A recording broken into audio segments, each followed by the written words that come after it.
ዶሮ መንዲል በዚህ መልኩ ከሰራችሁት በጣም ነው የምትወዱት። መርሐባ ወዶቼ ኢሉ ነኝ። ዶሮ የታሸገ ቢሆንም በደንብ መታጠብ አለበት። ብዙ ጊዜ እንዳያችሁት ደጋግሜ ያጠብኩት ቤኪንግ ሶዳና ሎሚ ጨምሬ ለተወሰነ ደቂቃ ዘፈዘፍኩት። ለዶሮ ቆንጆ ነው። ቤኪንግ ሶዳና ሎሚ በደንብ ካጠብኩት በኋላ ድስቴ ውስጥ ውሃ ጨምሬ ዶሮዬን ጣድኩት። ልክ ሲፈላ እንደዚህ ኩርፍርፍ ያለ አረፋ ያወጣል። እሱን ከላዩ ላይ ቀስ ብዬ አነሳሁትኝ። ድንብላል፣ ቅርንፉድ፣ ነጭ ሽንኩርት 3 ፍሬ፣ የቤሊፍ ቅጠል 2 ፍሬ፣ ሄል፣ ከሪ ፓውደር 1 ሻይ ማንኪያ፣ እርድ ግማሽ የሻይ ማንኪያ፣ ቀይ ሽንኩርት ግማሽ ጨምሬ ቅመሙን አቀላቀልኩትና እንዲበስል ለ35 ደቂቃ ከድኜ ታውኩት። እሱ እስኪበስል ሩዜን ደጋግሜ በደንብ አድርጌ አጠብኩት። ለተወሰነ ደቂቃ ውሃ ጨምሬ ዘፈዝፈዋለሁ ሩዙን። ዶሮዬ ሲበስል ስጋውን ለቅሜ አወጣሁት። የዶሮውን መረቅ በወንፊት አሳልፈዋለሁ። መረቁን በኋላ ለሩዝ ስለምጠቀመው ዶሮውን መቀባውን ነገር አዘጋጀዋለሁ።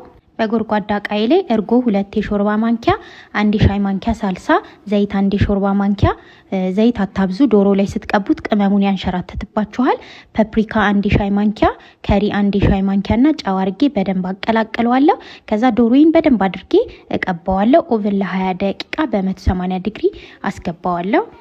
በሌላ ድስት ዘይት አርጌ ሲግልልኝ ሄል፣ የቤሊ ቅጠል፣ ቀረፋ፣ ደረቅ ሎሚ አርጌ ትንሽ ጠበስ አረገዋለሁ።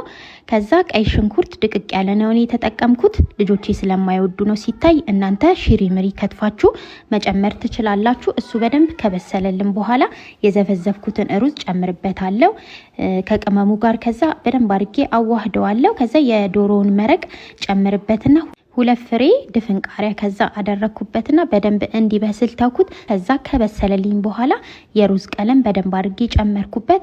ዶሮዬን ከኦቨን አውጥቼ ሩዙ ላይ አደርግበታለሁ። በአልሙኒየም ፎይል ዘይት አደረኩና ከዛ የጋለ ከሰል አርጌ አፈንኩት። ቴስቱ በጣም ቆንጆ ነው የሚያደርገው። ከዛ ለሩዝ ማባያ ሰራለሁ። ቲማቲም፣ ቃሪያ፣ ቀይ ሽንኩርት፣ ድንብላል ቅጠል፣ ሳልሳ፣ ወይራ ዘይትና ውሃ ጨምሬ በደንብ አርጌ እፈጨዋለሁ። ሩዙን እዩት፣ ፍርፍር ብሎ ነው የደረሰው። ቴስቱ ራሱ የሚገርም ነው። እንዴት እንደሚጣፍጥ እኔ ከምነግራችሁ ሰርታችሁ ኮመንት ላይ ውጤቱን አሳውቁኝ። የዶሮ መንዲ ከዚህ አሰራር ውጪ ወደ ውጪ ነው የምትሉት። ሁላችሁም በቤታችሁ ሞክሩ። ቴንክ ዩ ፎር ዋቺንግ ባይ